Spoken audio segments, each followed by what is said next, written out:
টিকিটের দাম পরিবর্তন বা তারিখ পরিবর্তনের ক্ষেত্রে অতিরিক্ত চার্জ নেওয়া একটা সাধারণ সমস্যা, যা অনেক সময় যাত্রীদের জন্য জটিলতা সৃষ্টি করে। বাংলাদেশে বিমান সংক্রান্ত সিন্ডিকেটের বিরুদ্ধে অভিযোগ দিয়েছেন সংযুক্ত আরব আমিরাত প্রবাসী SM মোদাসের শাহ। চট্টগ্রামের বিমানের টিকিট সিন্ডিকেটের বিরুদ্ধে দুবাইয়ের বাংলাদেশ কনসুলেট জেনারেলের মাধ্যমে বেসামরিক বিমান পরিবহন ও পর্যটন মন্ত্রণালয় সহ সংশ্লিষ্ট মন্ত্রণালয় অভিযোগ দিয়েছেন এই আমিরাত প্রবাসী। তার অভিযোগ, বহু চেষ্টার পরও টিকিটের তারিখ পরিবর্তন করতে পারেননি বিমানের নিজস্ব দুটি অফিস, অথচ টাকা দিলে মুহূর্তেই তারিখ পরিবর্তন করে নতুন টিকিট করে দেয় ট্রাভেল এজেন্সি।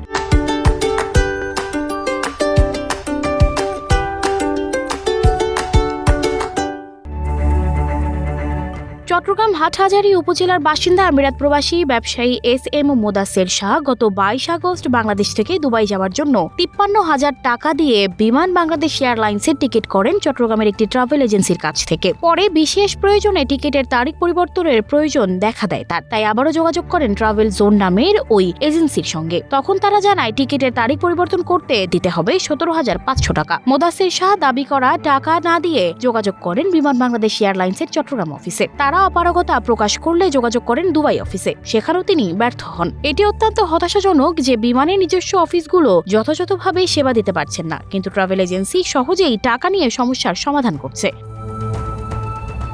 এই বিষয়ে দুবাইয়ের বাংলাদেশ কনসুলেট জেনারেলে দেয়া লিখিত অভিযোগে মোদাসের শাহ উল্লেখ করেছেন, দুটি অফিসের কর্মকর্তাদের সঙ্গে যোগাযোগ করে জানতে পারেন ট্রাভেল জোন নামক ট্রাভেল এজেন্সি টিকিট ব্লক করে রেখেছে, সঙ্গে PNR ব্লক করে রেখেছে। পরে তাদের এক কর্মকর্তার সঙ্গে যোগাযোগ করা হলে পরিবর্তন করে দেবেন বলে জানান, তবে তার জন্য দিতে হবে 17,500 টাকা। তিনি টিকিট করে দেওয়ার জন্য চাপ দিলে অনেক বাকবিতণ্ডার পর টাকার পরিমাণ কিছুটা কমিয়ে 8,000 টাকা দিতে বলেন। তিনি বলেন, প্রবাসীদের জিম্মি করে টাকা হাতিয়ে নেওয়াটাই তাদের ব্যবসা।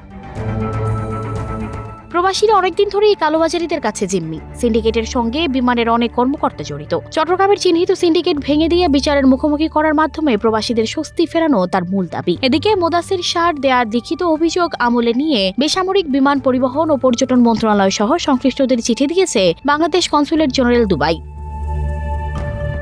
এমন পরিস্থিতিতে সরকারের সংশ্লিষ্ট মন্ত্রণালয়ের উচিত দ্রুত এবং কার্যকরী পদক্ষেপ নেওয়া, যাতে ভবিষ্যতে এই ধরনের সমস্যা কমে আসে এবং প্রবাসীরা নিরাপদে ও সাশ্রয়ী মূল্যে বিমান পরিষেবা গ্রহণ করতে পারেন। প্রবাসীদের স্বার্থ রক্ষা করতে সক্রিয় পদক্ষেপ এবং নজরদারি জরুরি, যাতে তারা প্রতারণার শিকার না হন। সানজিদা রহমান, প্রবাস খবর।